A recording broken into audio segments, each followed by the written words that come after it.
Welcome to The Point. I'm Eric Mitchell. It is Cinco de Mayo, or for those of you who don't know what Cinco de Mayo is, it's May 5th, 2020. So let's jump into the news. Here's your news on The Point for your midday update. Let's talk about the Weekend at Bernie's North Korea edition that's going on. After speculation all last week that the North Korean dictator Kim Jong-un, I just love messing up his name, our favorite little boy with a bowl cut, rumors had it that he had died, was in grave condition, and then North Korea started spinning it up that he's with his harem of 40 women, and then they drug him out, and he was supposedly cutting a ribbon to some factory yesterday. Still, nobody really knows. The president did make a comment that he hopes he gets well soon. South Korea says it doesn't even appear that he had any surgery. So let's just cover this for a second. Can we ever get any information right? I mean, COVID-19, we've been wrong. North Korea, he was dead last week. He's suddenly reappeared. He had grave surgery, had a failed operation. He's fine. I'm just wondering if we could ever get the news right. So let's hope somebody does. Happiest place on earth. We're hearing that Walt Disney World in Orlando, Florida, and Universal Studios in Orlando will soon be opening. A Florida County task force last week proposed that Walt Disney World and Universal Studios reopen their theme parks under their own discretion. As we all know, the state of Florida under Governor DeSantis has been fighting the urge to completely lock down his state like we've seen so many other states, such as the Republic of California, Oregon, and Washington State for sure. We'll just keep name dropping on those that really don't have a reason to be shut down, but are completely shut down. What they told him was his theme parks and other venues of that magnitude shall each develop their own specific and unique set of guidelines following the CDC recommendations and using best practices that will protect the life, health, and safety of their employees and guests. They will be permitted to open at their own discretion. So you better believe it, Disney will be opening soon after furloughing over 40,000 employees during this pandemic. You bet they'll be opening that soon. So great news for those folks that are ready to travel and go to Walt Disney World. Also tying into Walt Disney World is the NBA. From my sources still today, we're hearing the plan is seriously under consideration to bring all the NBA teams to Orlando, to Walt Disney World Resort, and have them go through a 2-week testing. That will be 20 to 30 additional employees besides the players, including some members of their family are allowed to come with them during this time. There'll be a 2-week testing period where they'll be tested. Those who don't test positive will be able to carry on and start resuming a 2-week or 14-day training session, and then resume the regular season and finish everything out in either Orlando, Florida. They're also looking at the same thing in Las Vegas, Nevada. We're also hearing the same thing when it comes to our friends in Major League Baseball. Plans are under serious considerations there to get the season started again. Major League Baseball has been throwing around an idea to use 3 states. Not previously reported was just Arizona. They're now talking about using Arizona, Texas, and Florida, doing a 1-season realignment. So some of your favorite teams will be facing each other, such as the Houston Astros and the Los Angeles Dodgers. Whew, that will be a game you don't want to miss. Talk about beanball. That entire game will be a brawl. So hopefully that comes to truth. We're also hearing that our friends in the NHL, serious consideration that they might not be able to finish their season. There's just not enough arenas to go around, and they're the low man on the totem pole. And in other sports news, Major League Soccer has allowed their players to go back and start training on their own. So if they want to train on their own, they don't get to do it as a team environment, but at least they're letting them go. So Jeff Attila from the Portland Timbers, here's a shout out to you heading to the practice field this week, bud. Jeff, as you know, is one of our sports guys that shows up on our show on a regular basis. Let's get back to the news. So we've probably seen this in the news lately. It is a story technically from 2012, just shows that our media is ridiculously bored. You could kind of file this under another reason 2020 needs to go away. Giant bee-killing insects dubbed the murder hornet. I love it. The murder hornet. Just gotta love murder hornet. It's just fabulous. The murder hornet is out, and they say that it's going to be everywhere. It was detected last year in Washington State. What is going on in Washington State? Why are you people responsible for all bad things in 2020? So this is now detected. It was detected earlier last year. Stories from 2012, but it's been rehashed. It is expected to hit the East Coast this summer. Don't be alarmed. The name is just a name in itself. Murder hornet doesn't mean it will murder you. In fact, they don't like humans. They don't like the taste of us. And yes, you've heard that during Shark Week when they're staring at that big 20-foot great white. Also, just stay away from bees and hornets. Don't mess with that stuff. If you're not getting honey out of it, you don't need to go touch it, is what I always say. It's kind of like swimming in the ocean. Don't go pet to sharks. It's pretty simple rules, right? So we have that going on. And the fear tactics are out there today in the news. They said today, the CDC reported that the nation's death toll could reach 135,000 by early August. I've decided to give up on any of these reports because we have yet to be accurate on one damn thing that the CDC or the White House says, other than that coronavirus is bad. But they said we should all go in our houses and people will stop dying. Well, that hasn't happened. They said we could go out in public. People are still dying. How about we just go out in public and we take our chances as adults and Americans? Yeah, that's basically the way that we should look at it. Wash your damn hands. You should have been doing that long before the coronavirus. And just go live in your life. We need to make money. Sitting on your butt in your house, watching Netflix, unless you're a millennial and you're under the age of 20, then you probably could get paid to do that. Other than that, go be responsible. Go to work. And that's the news to the White House and everybody else. Let's go back to work. Stop telling us we can't. Again, where else are we at? I think that's all the news we have for the day. Check that out. Oh, I got to pick on California one more time. California became the first state in the union to take out a loan from the federal government. Speaking of which, where's all the money coming from that we're just handing out money to people? We passing it out like it's grandma on Christmas. It's crazy. They just took out a loan to pay for their record unemployment in their state. That was not the news that we all wanted to read today, but that's what we have for you. Some good news in the sports world. We're excited about baseball returning. They are saying they're going to return to their spring training as early as June. So I am ready for them to start some June spring training and get us some baseball going in July. I've had that rumor, a source shared with me at least 10 times in the last 24 hours. It is the most solid thing that we've heard in the sports world in a long time. Excited to hear that stuff. So let's now get to the point.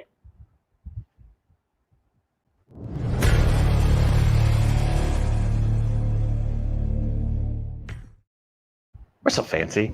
We're going to welcome our first guest. Hopefully they're ready. They're just coming from their show onto our show. So we're going to get all their shows done back to back. You have seen for sure, John Tobacco is the host of the great, fabulous Liquid Lunch. You can catch it on Facebook and on YouTube, and on Sundays or on the weekends, you can catch it on Newsmax TV. I've been honored to be a guest on their show several times. Absolutely love this show. Catch it. It's on right before us. It starts on 12 p.m. Eastern, Monday through Friday. So catch them. You get 3 hours of awesome TV. I'm lumping us in there because I think we're pretty damn fabulous. But they started up. You can start pre-gaming with them. By the time you get to us, every joke's funny.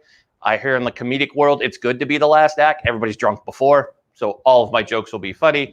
So welcome to the show. Oh, also, sorry, I introduced John. I got to introduce the Robin to Batman. The man, the legend himself, Frankie Five Boroughs Morano, the man. He is. You can see him. Well, can't see him. You can hear him on Joe Piscopo's show on 970 The Answer in New York City. He is the executive producer of that show and always on Liquid Lunch. Welcome both of them to the show. Hello there, Eric. Thanks for having me. And unlike Robin, I never looked too good in tights at all. Yeah. And the only reason. And how does John look in tights? Well, what I do in my own time, I myself, you know. Oh yeah. We got awesome. So let me ask you guys. Let's jump into this fun topic of what's going on with General Flynn. The FBI has been complicated setting this guy up, threatening his son, basically forcing him to run this whole, whatever you want to call it, debacle of pleading guilty, and now it's clearly he was, I don't even know what you want to coerced, I mean, what's your thoughts on this? This is just a gigantic mess that makes the FBI, again, look like they have no idea what they're doing. I mean, from my perspective, we talked about it today. And I think it just deteriorates the public's confidence in what's happening in our world. And, unfortunately for the Democrats, this all happened in the middle of a pandemic. So a lot of it is, I feel like getting swept under the rug. But there's more and more mounting evidence that a coup almost got broke off right here in America. Absolutely. Yeah, well, I don't think this is a partisan issue, because there was plenty of prosecutorial overreach in George Bush's Justice Department, as well as Barack Obama's and Donald Trump's. There was plenty of law enforcement unfairness through all three of those administrations, and going far back even further. We all remember how the Justice Department treated our friend Bernard Kerik. We all remember how State Senate Majority Leader Joe Bruno in New York got treated, and this was under Republicans and Democrats. And I think really what it says is that the mindset at the FBI and the DOJ is not about administration of justice. It's not about preventing crimes. It's about victories.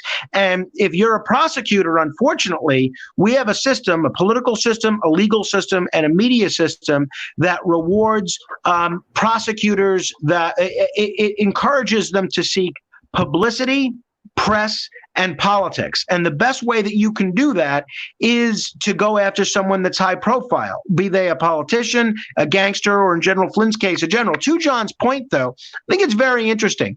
President Obama had one meeting, a lengthy meeting with President Trump right after Trump was elected, and he warned Trump about precisely two people, Kim Jong-un and General Flynn. Now, we can understand the Kim Jong-un warning, but of all the people in the world, why would President Obama choose to warn Trump about his own the head of his own defense intelligence agency? So I think there is something to the notion that this was a concerted strategy, if not on President Obama's part himself, a lot of people within the Obama administration. And if you look at a lot of the people that were involved in this investigation, the Mueller probe, and what was surrounding General Flynn, James Comey, Andrew Weissman, Andrew McCabe, so many of these are the same people that went on this witch hunt against former Senator Ted Stevens. So I think the biggest question to me is, after the DOJ was so thoroughly disgraced with how they went after an innocent man, Ted Stevens, driving him out of office, driving him almost literally to his death, why did any of those prosecutors or any of those supervisory agents have any sort of position in the public trust? I don't think this is a partisan issue at all. And I really admire people like Professor Alan Dershowitz and Professor Jonathan Turley and Judge Andrew Napolitano, who can be very critical of Donald Trump and his policies, but have a real problem when there are such blatant violations of the Constitution. I'm loving martinis on the show right now. I feel like I had to toast you, my friend. Thank you, brother. Thank you, brother. Appreciate it. So let me ask you show today, and then I'm going to do margaritas for Cinco de Mayo. We need margaritas. So let me ask you guys. So, and this is more toward you, Frankie. You interviewed Roger Stone. Speaking of people who've been targeted, right, when it comes to everything that Roger Stone's been accused of.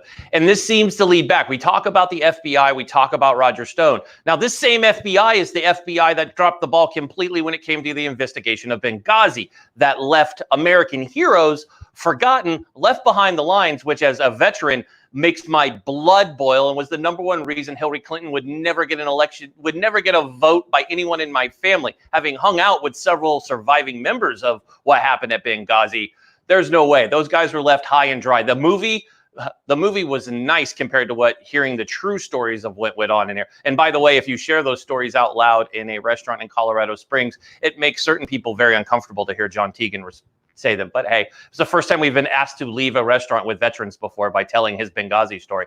But I mean, what do you think's behind the FBI? I mean, how do we clean this up? Obviously, Roger Stone had that whole debacle where he was arrested like he was Elian Gonzalez, and they sent like a SWAT team like it was Waco to get the guy out of his house. Yeah, look, I think John has followed the Stone story as closely as I have, and he actually did Roger's last interview, a TV interview before he was gagged, and then I did Roger's first interview since he came out of prison. But to me, how do we fix it is a great question. I think one of President Trump made two very big mistakes when it came to the FBI. One was not firing James Comey on his first day in office. And I said that from January through April. And the second was, instead of appointing someone from outside the DC bubble who had law enforcement experience, somebody like a Ray Kelly, he instead went back to the same old shuffled deck of Washington insiders and picked an alumnus from the Bush administration, Christopher Wray. So certainly that's not somebody that's going to be reforming the FBI. I think you really need someone that understands the problems with the FBI, and it goes way beyond General Flynn and Roger Stone. We can go all the way back to the FBI misdeeds in the run-up to September 11th to chronicle everything the FBI has done wrong. But I think the leadership has to change, and you need responsible law enforcement professionals, but who are familiar with the FBI, but are from outside that FBI bubble. People like Ray Kelly, Bill Bratton, who know what it's like to run a large law enforcement organization, but don't necessarily drink that same FBI water cooler Kool-Aid. Absolutely. And John, what's your thoughts? Yeah, I keep looking at it, Eric. I'm biased from the perspective of I'm Italian, and I feel like being an Italian from New York, Italians are really heavily pursued by federal agencies.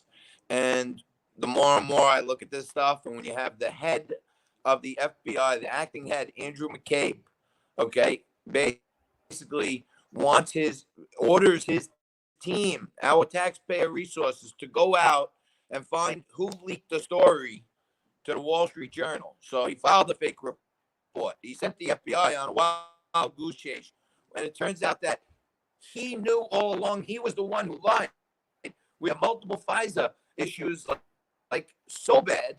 And never once have I heard in any person I've ever known that's been pursued by federal agencies, when something is caught, they say, okay, here's what we're going to do. We're going to promise to make changes going forward.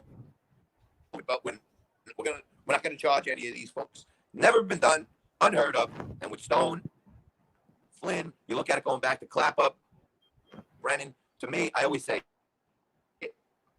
if they were Italians, they'd be in a RICO case right now.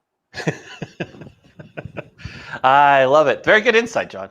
It is true. I mean, it is funny that they haven't been, nothing's happened. It's the slow wheels of justice take place here, especially the FBI. I just don't understand it. And it's such a confusing, you almost see it's like a movie, right? Like a movie script when you read half the stuff that's happening with people dropping dead suddenly, investigations, emails, things that you would see on House of Cards or The West Wing are constant nature. So before we move to our next guest, I want to talk folks real fast about tuning in to Liquid Lunch, share that, and how folks can get a hold of you guys and tune in every day. We are on Newsmax. We are on Newsmax TV on the weekend. You can watch us every noon to 2 p.m. on Facebook. Just search Liquid Lunch TV. But as of this week, we are now also airing live on Biz TV. So you can watch us live, cable systems all over the country, and you can actually download the Biz TV app for free. BIZ TV. So we have a lot of fun, and we really value your feedback. And if you want to tell us anything that you're interested in hearing about, either on television or on radio or in a future edition of our appearance on To The Point with Eric Mitchell, folks can find me on Twitter at Frank Morano. It's Frank, Morano. Mr. Tobacco? Oh, he left us. Well, so Frank did it. Oh, you're back. Oh, he's gone. Bye. Well, move on. Thanks, guys, for coming on. I love the Liquid Lunch, guys. Thank you guys so much for coming on. God bless. I'll talk to you guys soon. Thank you, Eric. I look forward to seeing you soon. Thanks, bud. There we have it. A lot of craziness going on with this General Flynn case. Wanted to bring in my two experts. But now we're going to go from the front lines of D.C. to a former NFL lineman. Talk about being in the trenches with the big dogs. This man has been down there. You're probably familiar with Mr. Marques Ogden, but you also probably know his brother, the Hall of Famer. Both of them play the NFL, which makes them ridiculously talented. So let's not knock that. Somebody's like, well, one's a Hall of Famer and one's not. If you're saying that from the couch while eating a bonbon, you're wrong, because making the NFL is extremely difficult. So we're going to talk about what it was like being in the NFL and his story of coming out. I think one of the big things people struggle with when they think of NFL football player, any professional athlete, and working with athletes, I hear this from them, is people think when they leave the league, they're set, like there's some never-ending disposable income, like everybody's making LeBron money. I hate to break it to you, that's not how it works. So let's bring my buddy Marques Ogden onto the show. How you doing, Eric? I am doing good. How you doing, bud? I'm doing well. Just sitting here trying to keep things moving. It's a lovely Tuesday and keeping things moving right on along. How you been holding up during the coronavirus? Been holding up well. We've done a lot of pivoting to a lot of online webinars, virtual events. Not speaking on stage right now just due to everybody shutting down. But it's going really well. Webinars, virtual events, summits, coaching, consulting. So it's been going really good.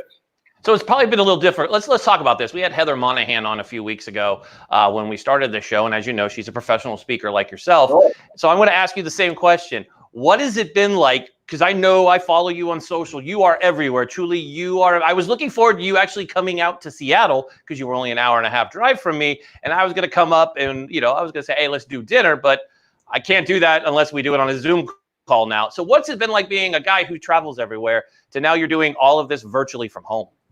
It's difficult at first, Eric, because you're so used to being out on the road, traveling, talking to people, getting interaction, and you love doing that. That's what you chose to become a keynote speaker. And so now you're going virtual, you're doing the same type of talks, but it's behind a computer screen, not in front of people. It's not the same energy, but we've learned to adjust and adapt and pivot with our brand and have a great team that's helped us do that. So at first it was kind of like, man, I want to go back on stage and do what I love doing. But now we're adjusting, and when things get back to normal, we'll be able to have online presence and do things virtual and in person, speaking on stage, do both at the same time. Absolutely. So let me ask you this. So as I led into, you played in the NFL, and it's this wives' tale of everybody believes that you leave the league and you're all just set for life.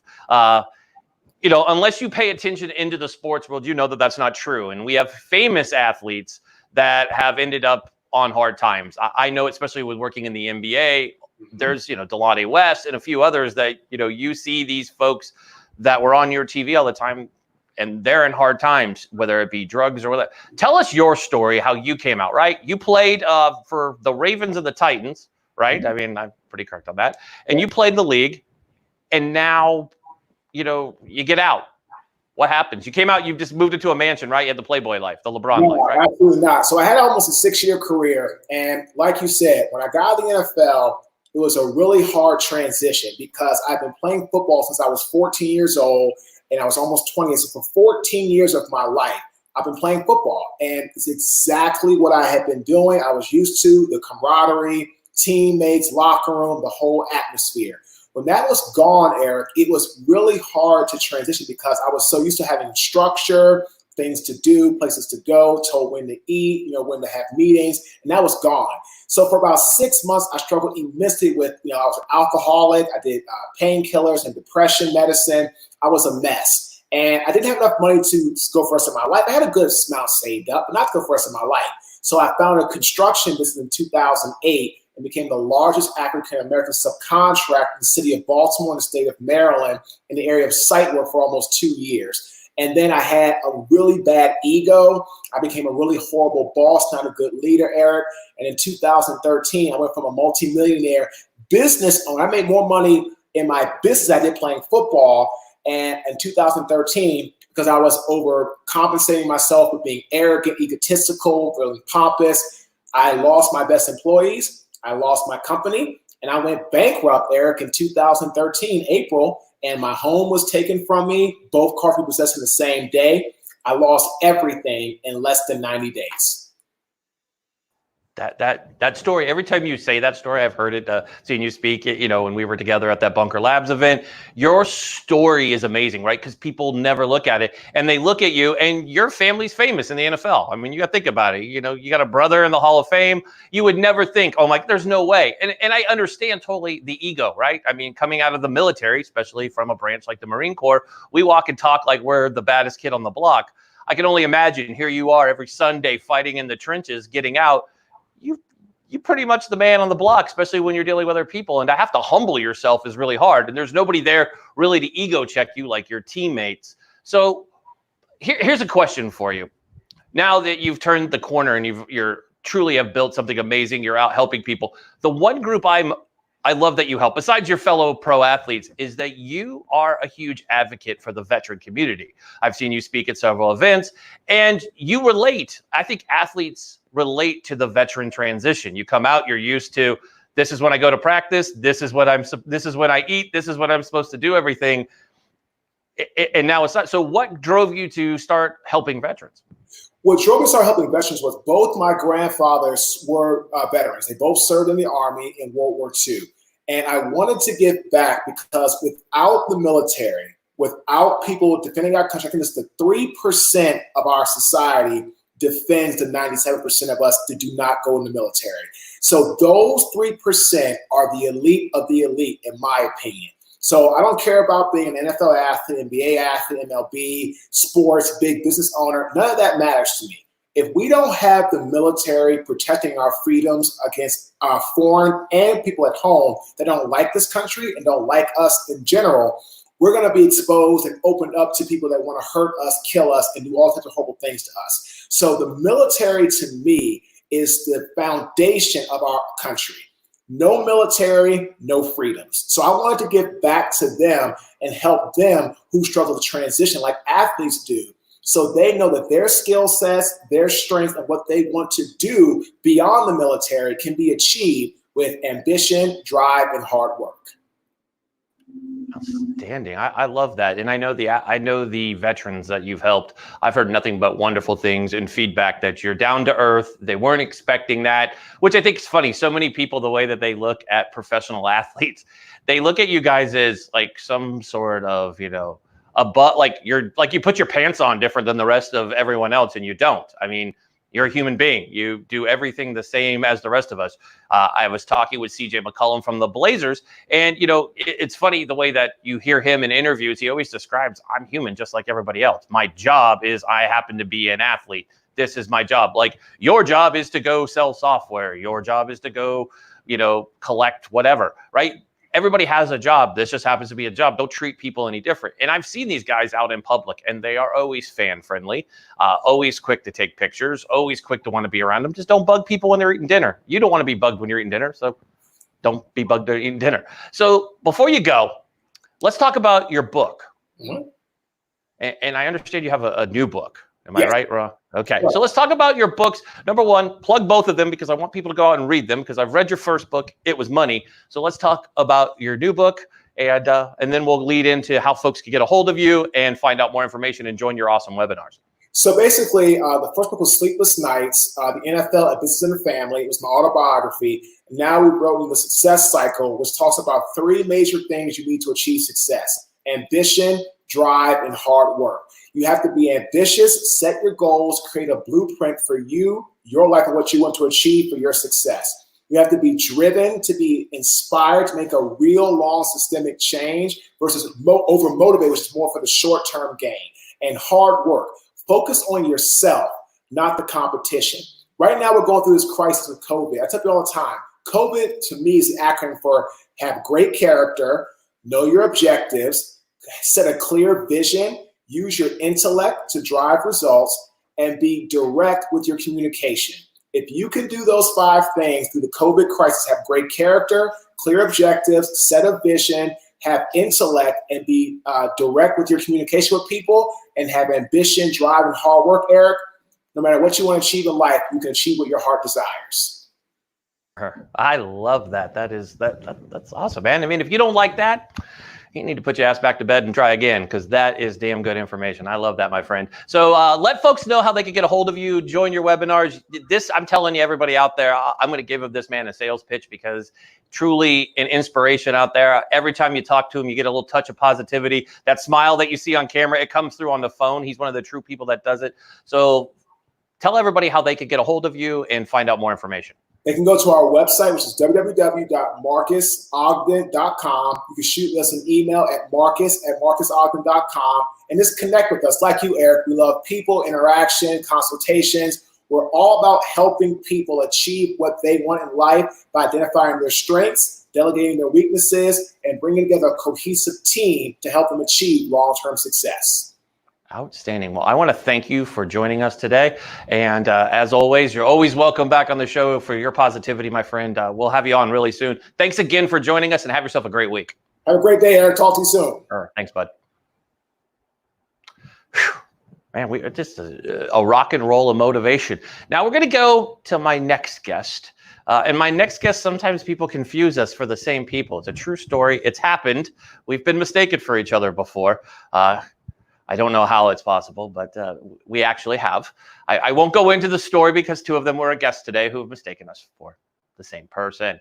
Our next guest is Edward Jackowski. He is a fitness, I almost called him a fitness maven. He's on here today to talk about, you've heard me talk about it, and he's the guy I want to jump into it about, discipline over distraction. It's so easy nowadays to get distracted by your TV, video games, doing anything but working out. Remember, summer is coming, and eventually you will be allowed to go outside, and you don't want the winter bod mixing with the summer bod, because nobody wants to see that out in a bikini or out in a Speedo if that's what you rock. But you got to worry about, and mental health is good there too. You want to mix in physical fitness with you, get your brain right. I know it's huge for me, is getting my time for meditation and all that. So we're going to bring Edward on to kind of talk about all those things. Edward, welcome to the show. Yeah. How you doing, bud? How are you? I'm good. I know people mistake us for the two people. I almost called you Eric. I didn't know what to do. That's okay. We know what happened that day. All good. We're good. So let's talk about this. We've been home going on 9 weeks. It feels like 737 days of being stuck inside. Obviously, you're outside getting some of that good vitamin D that's out there in the world. And so let's talk discipline over distraction, right? It's easy to make excuses and say, I'm going to binge watch another episode of the West Wing, or get my butt up and just do some simple exercises. And people have excuses. I've heard them. I can't go to the gym. My gym's closed. What do you say to people like that? You got to start somewhere. What happens is that every day we're trying to motivate ourselves, myself included, with a family, with children, with working, with all the stress out there. And the best thing to do is make an appointment, like it's a money appointment, in your assigner every day. So 3 o'clock or 11 a.m. or 7 p.m. and start slowly, half hour, build up to an hour. Even if you start out very slowly, something is better than nothing. I love it. That's the best thing to do. Yeah, I like that. I mean, making an appointment, physically booking time like you would do anything else in your business day, giving yourself that time. I think it's key that people just don't do that. They're like, well, I don't have anything to do. I mean, what do you suggest with people with families, right? A lot of us are home. I've got the wife, the kids at home, and it's easy to get caught up with them just doing their own thing, one on TikTok, one on Xbox. What are you advising for families to get physical fitness? Do it as a family. Because if you're trying to build those blocks with your children, whether it be study habits, whether it be eating habits, the more your child sees you be active and work out, the more that little one is going to make it right. So I have a 6-year-old and a 13-year-old. So we're always outside, we're gardening, and every day or every other day, if the weather's bad, for 1 to 2 hours, I'm playing sports and doing exercises with them. So there are days that they don't want to do it, I don't want to do it, but we do it, and their mood and my mood is so much better. It's as if every one of your problems go away, Eric, 10 minutes after you're moving.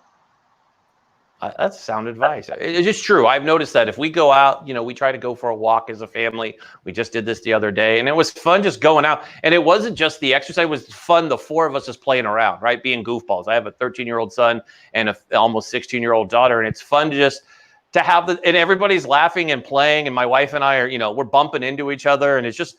And you see a lot of people out, and I think it is healthy. I think mentally it does something right. It just sets the mood right. I mean, that's something. But what about eating right? I mean, it's so easy for people to order out. And how are you able to continue, keeping people right on that? 6 to 7 nights a week when my boys are with me. I'm a single dad, so it's a little more difficult.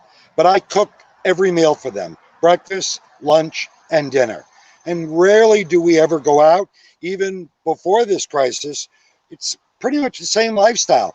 What I don't do, though, is I make sure that we eat by food groups. So if I didn't have any fruit during the day, I'm going to eat a little more vegetables at night. If I ate some fruit during the day, it allows me the liberty to eat another starch perhaps and get that 1 or 2 vegetable in. And as long as you follow the food groups and you get some of those healthy food groups in, you're going to be okay. And everyone is so focused on their diet. Just focus day to day, just like you're working out. What am I cooking today? What am I doing today? And then it's not overwhelming, Eric. I like that. That's sound advice. Cooking is one of those things that we've all jumped into. I'm a master barbecuer, but not so much the kitchen guru. And it's been something that we've all been working on. I'm cheating and using my show as a platform to learn. So we've had a number of chefs on the show to cheat and use their meal. The last guest of the day is Chef Clemenza, which we're looking forward to. And everyone knows how to eat well. Mm-hmm. What I have found about fitness is that the more we move, the better we eat. And the more we diet, the less we move, because we don't have energy. When you don't have energy and you're following a fad diet, you don't have the motivation, the mental, or the physical strength to go out there and want to work out and move. So the first rule is get moving. Remember, I always tell people, it's a great quote: a great exercise program can make up for lack of diet, but no diet can make up for a lack of exercise. I like that. I like that quote a lot. We're gonna chop that up and make that a quote for the day. That's solid, my friend. So let me ask you. So obviously, you are the CEO of a fitness company. What have you done to pivot during this time to make sure everybody's taken care of, and obviously doing your job? I mean, it's been a little difficult, right? All of a sudden, it all got turned off 8 weeks ago. So what have you done on that pivot? Well, what we've done is allow people a time to mourn, recover, heal, and just be positive that, hey, it's okay if you're gaining a little weight right now. It's okay if you're not as active right now. Everyone is so, you look at all these videos out there, free this, free that, get on this class, get on that. People have to mourn, and then they need to get better. What I've noticed in the last 4 weeks, Eric, is that people now are over the self-pity, are over the, okay, I guess this is the way it's going to be. And now the mindset is to get moving again. It's very interesting. So I only go by the energy and the attitude of the pulse of the country. And what I've noticed is that it's only recently that people are now getting back into, hey, you know what? The summer's coming. It's nicer weather. I need to start doing something. It looks like this is the way everything's going to be laid out in the future. So let me make it part of my lifestyle again.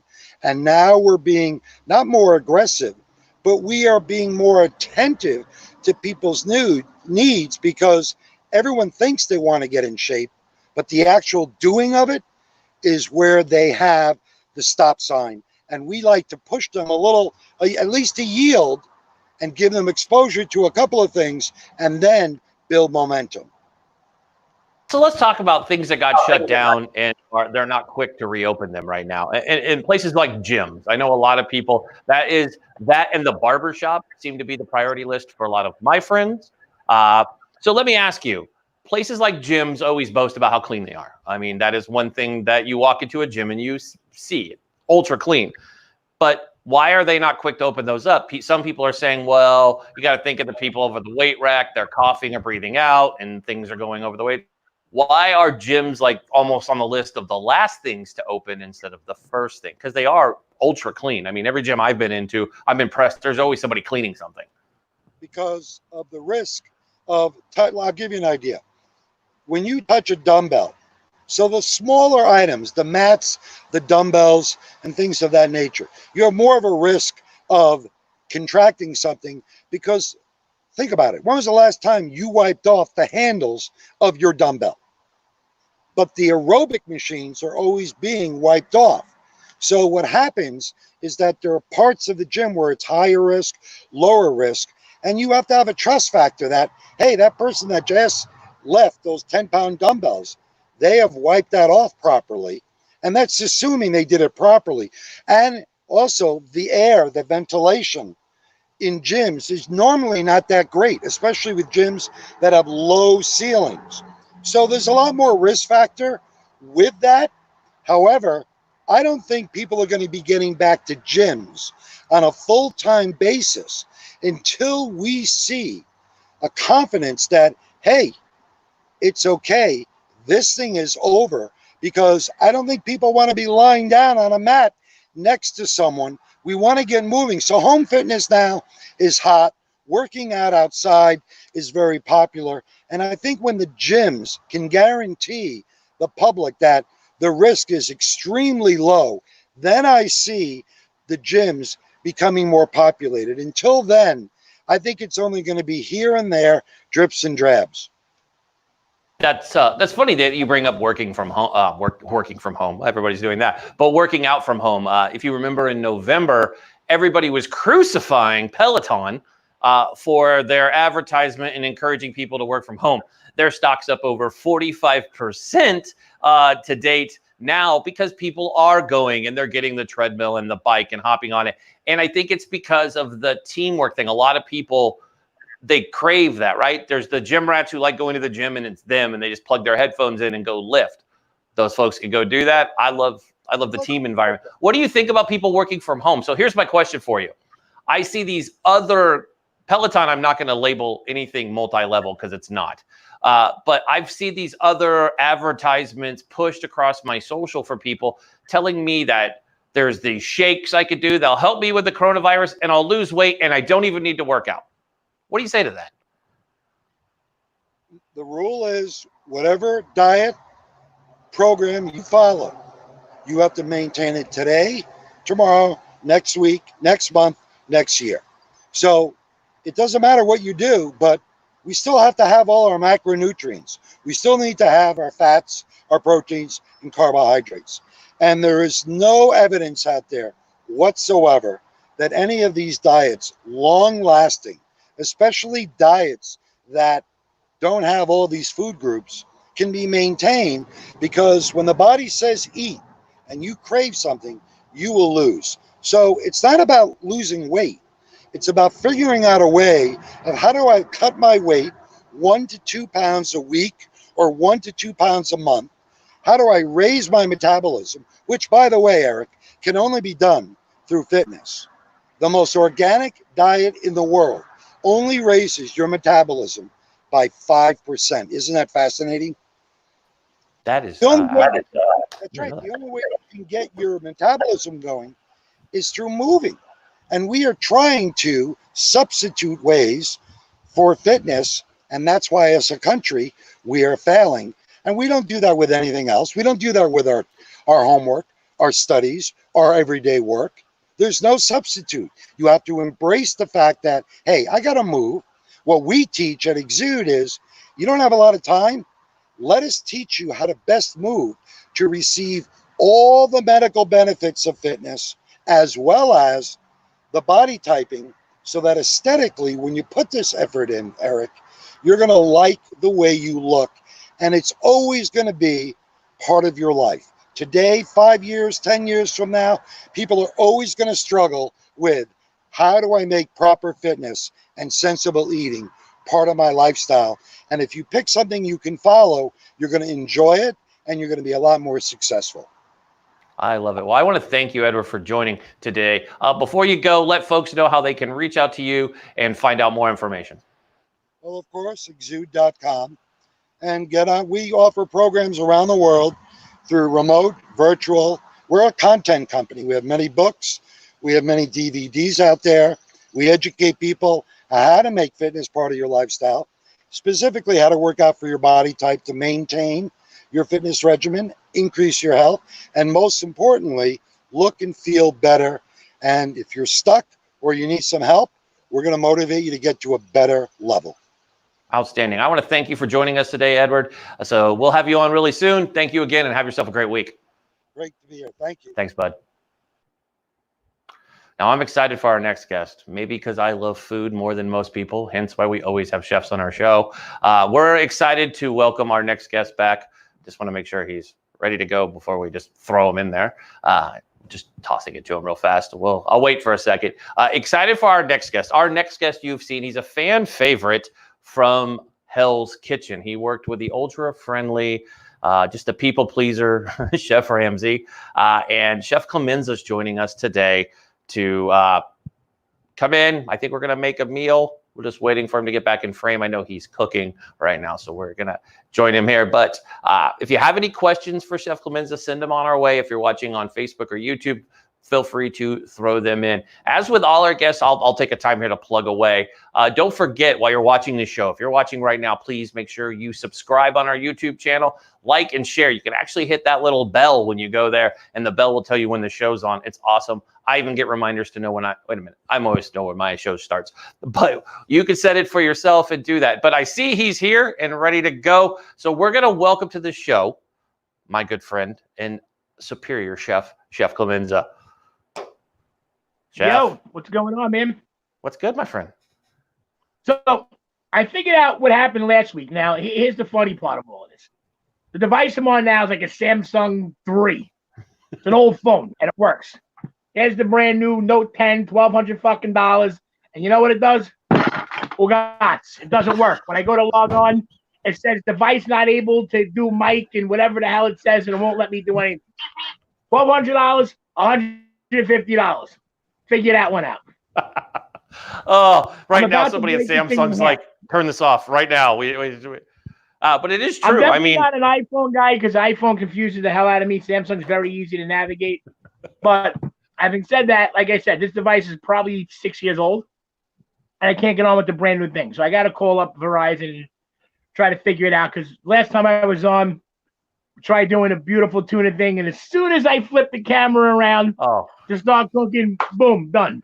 It was heartbreaking because I was really hungry and was looking forward to it. So let's jump in. Are you cooking something today or no? I don't know if you are. No, unfortunately, okay, no, because I wasn't sure if I could even get on and blah, blah, blah, blah, blah. That's fine. I got a good topic for us. Now that I know that this phone actually works, I can, venture to say we can cook something next week. Oh, let's do it. Let's have you back next Tuesday. We'll have you cook something every Tuesday. If you want to, it's yours. I'll just hand it to you. I'm down with that. So I got a question for you because I know we both love this topic. So I was sitting in front of my TV on Friday, and I found this awesome show on Netflix called Cooking with Cannabis. Yes. Love this show. So now, what is that like? So somebody, I talked about it on social media. I was like, I fell in love with this show. Obviously, if anybody watches the show, I am pro-cannabis. I do not hide that. If you don't like it, you can go watch a different show. I'm very pro-cannabis, CBD, THC. It's beyond should be legal, should never be. And my true story on this, as my little side rant, is when I was going through getting life insurance, as I'm getting older and want to protect my family, I admitted, because they asked and I had to take a drug test. They're like, are you going? I was like, yeah, I'm THC, baby. And they're like, she goes, well, is it like from a couple months ago? Well, like, when was the last time? And I had my Joe Rogan moment where I was like, it was probably like an hour ago. Maybe like 2. So like, that's the first time you've done it in a while? I'm like, no, it's because I woke up. But, it's funny the way people treat THC. But a lot of people ask, well, how effed up would I get if I cooked with cannabis? And we were watching the show, and yes, it is possible. And they were high dosing in that show. But I mean, for the most part, cooking. So what is the pros of cooking with cannabis? All right, let me just before I even get to that, I want to just tell you two really quick stories. Go ahead. One is people are very uneducated about marijuana use and cannabis use and gummies and vaping and CBD. And here's the thing: I had this woman. It's a couple of months ago. We're at this party, and as she's popping her Xanax and washing it down with a cup of coffee, she goes, "Oh my God, you smell like marijuana." And I'm like, "Bitch, please. You're just eating a fucking Xanax and you're drinking a cup of coffee as you're having your fucking margarita. Are you kidding me?" Let me tell you something. I was on 5 different medications. I don't take not even a baby aspirin anymore. With the CBD oil and little doses, oh my God, little doses, smoking pot and CBD oil, the pain is subsided. It's amazing. It just, the anxiety, what you got to look at it this way. What's the worst of all the animals? Popping Xanax, Percocet, and all these crazy pills that these kids are sniffing and fucking dying over, or smoking a joint. I mean, it's just absolutely ridiculous. I couldn't agree with you more. As someone who has been given prescription pills to cure anxiety and other things that I was diagnosed with, and see the mental things it does to you, besides the weight gain and everything, it's the mental side. You literally can turn, there are some pills out there that they give you for PTSD that turn you into a raging machine of 100%. Of mentalness. Let me tell you something. When I used to get on the elevator in my mom's building, like 8, 9 people would crowd into this thing. I get all panicky and manic and fucking have to get off. Now I smoke a joint. Yeah, come on, let's get in. Bring 3 more people in. It doesn't. That feeling of that panic and that nervousness just goes away. It's just people don't understand what it does. I know a woman who her 8-year-old daughter was having 8, 10, 12 seizures a day, and people were getting on her because she was giving her daughter drops of THC and CBD oil. And I'm like, we did this video. I'm like, here's this kid having 8 seizures a day, and now she's fine. What's your problem? People just don't understand the medical benefits of it. It's ridiculous. No, and that's what's funny is I still see the people cringe when it's talked about. We're very open in my family about it. I mean, it's not a secret 100%. At all, because I don't think it should be. I don't think it's some weird. I mean, the fact that they consider it, like even with my life insurance, they came back and said, because you said that you are a marijuana user, I just love when they say that. It makes me feel like I'm dirty. I kind of feel like I'm doing something wrong when I'm not. They said they put me in the same category as a nicotine user, and I had to die laughing. I was like, they're not even the same. There's no medical proof that even says you should. I mean, putting that into the same category is like putting marijuana into the same category with heroin. You could cook with it. We've had it. I think that's great why Netflix brought this out. So, I mean, what is it like cooking with it? Have you ever cooked with it? I cook with it all the time. I've actually developed recipes. I got like a lemon haze vinaigrette that I do that's ridiculous. I make cookies. I do all kinds of things. I've incorporated into sauces and things like that. People just, like I said, the funny part is the people that say, "Oh my God, you're using marijuana and you're smoking the pot." And I'm like, these are the people that drink 12 cups of coffee a day, have 14 prescription bottles in front of them, closet fucking alcoholics.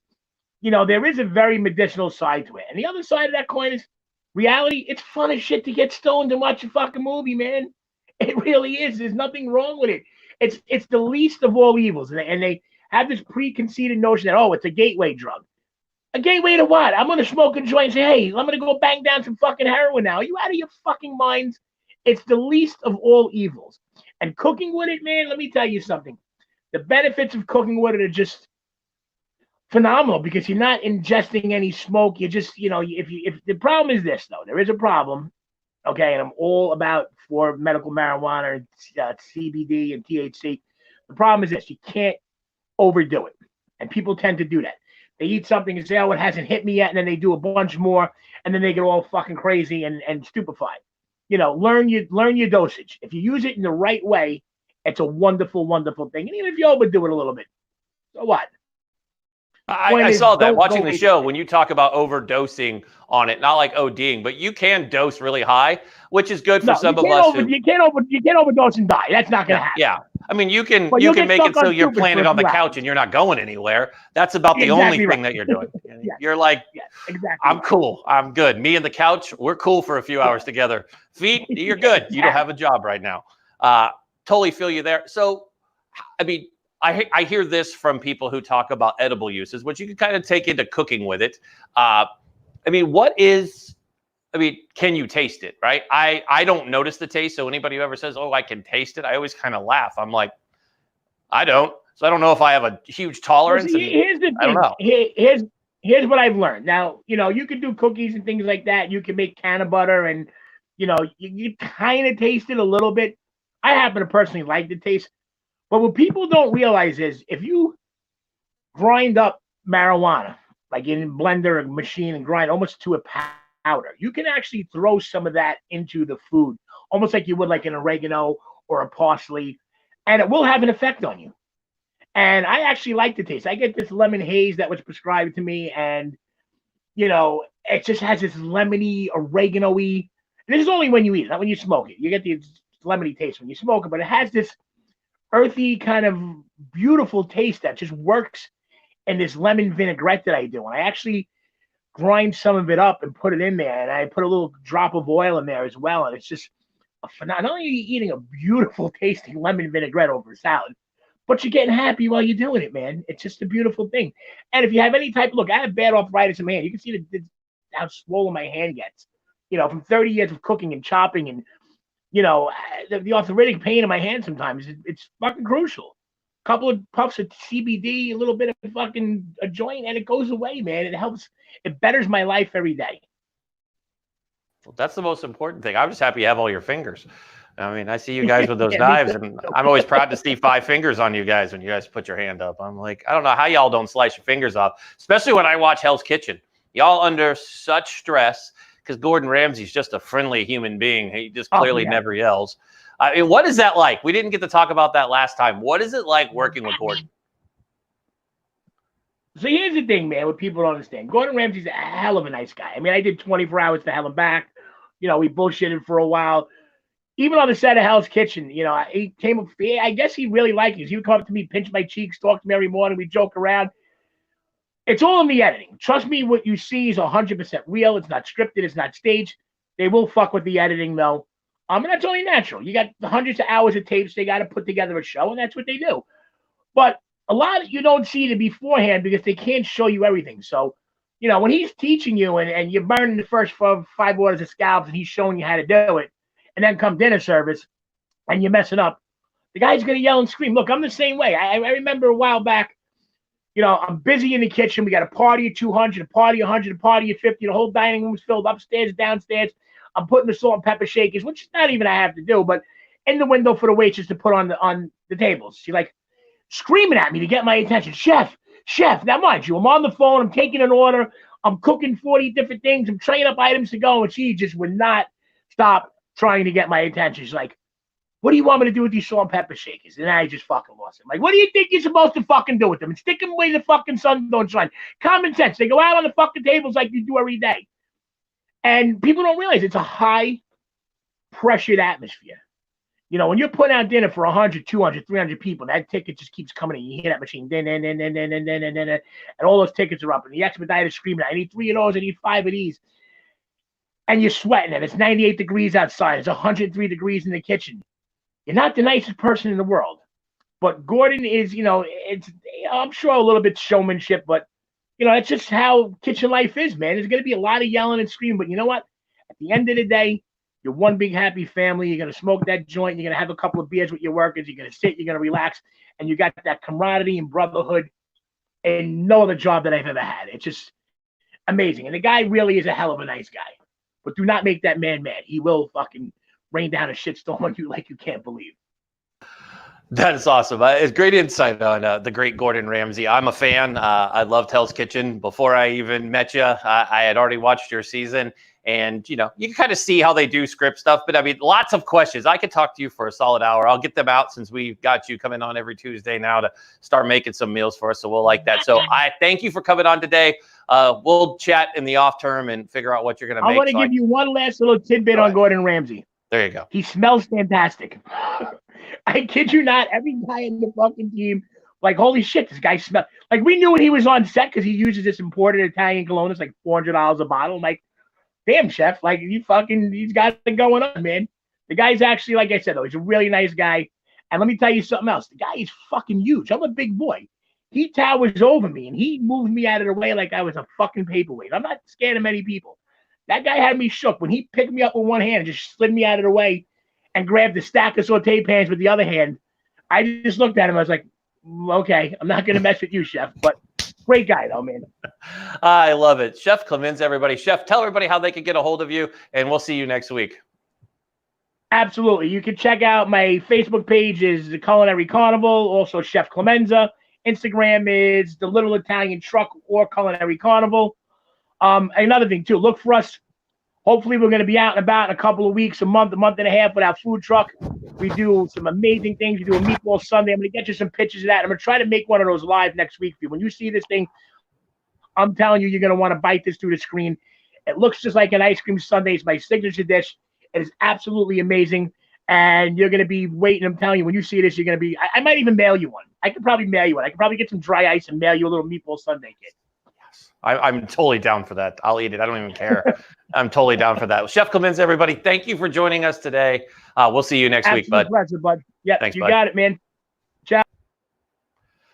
What a show. Now I'm hungry. Now I want a meatball sub. It's Chef Clemenza's fault. I'm going to blame him. I'm starving now. That sounds so good. Maybe I'll get one of those in the mail. I'll open it. We'll do a whole show of me eating next day aired amazing meatballs. So that's a heck of a show today. We have our great Wednesday tomorrow. I will be joined by my new co-host on Wednesday, Jordan Gelber will joining us. And we have our new segment that we're kickstarting. We officially named it. As you know, Matt Kuchera shows up every Wednesday with us. He is our senior investigative reporter. We are starting the new Pivot Point, which comes on at the back half of the show.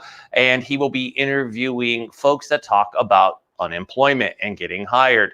Tomorrow, our first guest is Natalie Oliviero, a Navy veteran who runs Military Talent Partners. Her mission is to get veterans hired. She's going to be sharing some tips and tricks for everybody since we have a record number of people unemployed. She's going to share her best advice to help you find that next job. So I want to thank you guys again for tuning in today. Remember, if you're watching the show on YouTube or even on Facebook, hit that follow button. Subscribe. If you'd like to reach out to me, complain, tell me what we could do better, or to be a guest, go ahead. Feel free to hit me up on the socials. I'm Eric L. Mitchell across all the platforms. I want to thank you on behalf of our team here, from myself, our executive producer, Butch and Madison, to the man, the myth, the legend, Chris in the control room, Chris the producer, the man who pushes all the levers and buttons. We want to thank you. I'm Eric Mitchell. Be smart, be strong, be safe. And God bless America.